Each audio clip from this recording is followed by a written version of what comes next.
Điều gì sẽ xảy ra nếu con người biến mất khỏi trái đất? Điều gì sẽ xảy ra nếu một ngày nào đó toàn bộ con người đột nhiên biến mất khỏi trái đất?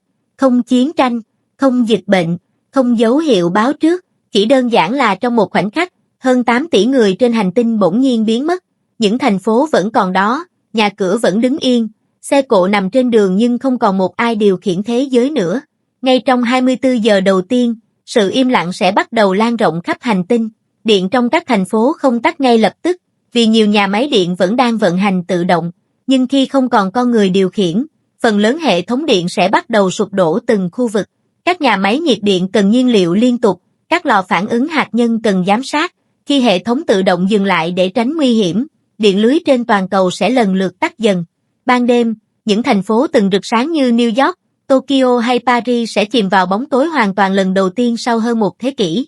Ở các thành phố, động vật nuôi sẽ là những sinh vật chịu ảnh hưởng đầu tiên. Nhiều thú cưng bị mắc kẹt trong nhà hoặc căn hộ sẽ không thể sống sót lâu. Nhưng ở những nơi khác, thiên nhiên bắt đầu phản ứng rất nhanh. Những loài động vật hoang dã vốn luôn tránh xa con người như hươu, cáo, lợn rừng sẽ bắt đầu xuất hiện trên những con phố vắng lặng. Sau một năm, thế giới đã thay đổi rõ rệt. Không còn ai bảo trì các tòa nhà, đường xá hay hệ thống thoát nước. Những con đường cao tốc bắt đầu nứt vỡ khi cỏ và cây dại mọc xuyên qua lớp bê tông. Các đường tàu điện ngầm bị ngập nước vì hệ thống bơm dừng hoạt động. Ở nhiều thành phố ven biển, nước biển bắt đầu xâm nhập vào hạ tầng. Những tòa nhà kính hiện đại vốn cần bảo dưỡng liên tục sẽ bắt đầu xuống cấp nhanh chóng.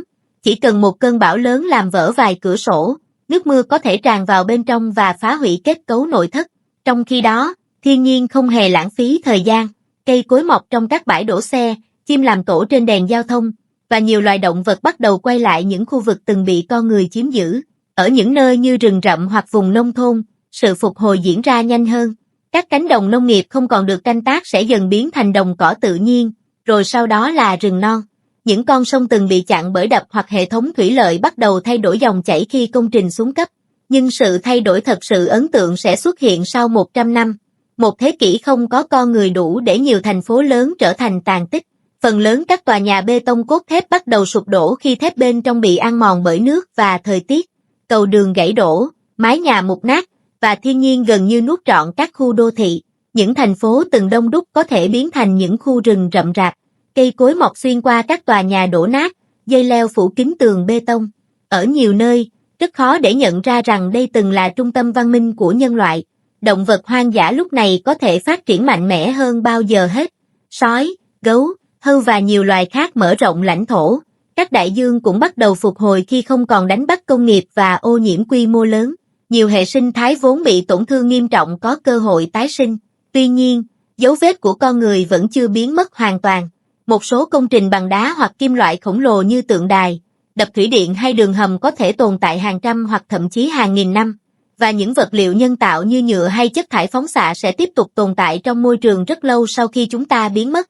Nhìn từ góc độ đó, trái đất thực ra không cần con người để tồn tại. Hành tinh này đã trải qua hàng tỷ năm biến đổi trước khi chúng ta xuất hiện, và thiên nhiên có khả năng phục hồi đáng kinh ngạc khi không còn áp lực từ nền văn minh công nghiệp. Câu hỏi thú vị không phải là trái đất sẽ ra sao nếu con người biến mất, bởi thiên nhiên cuối cùng vẫn sẽ tiếp tục. Câu hỏi thật sự có lẽ là, khi chúng ta vẫn còn ở đây, chúng ta muốn để lại cho hành tinh này một thế giới như thế nào?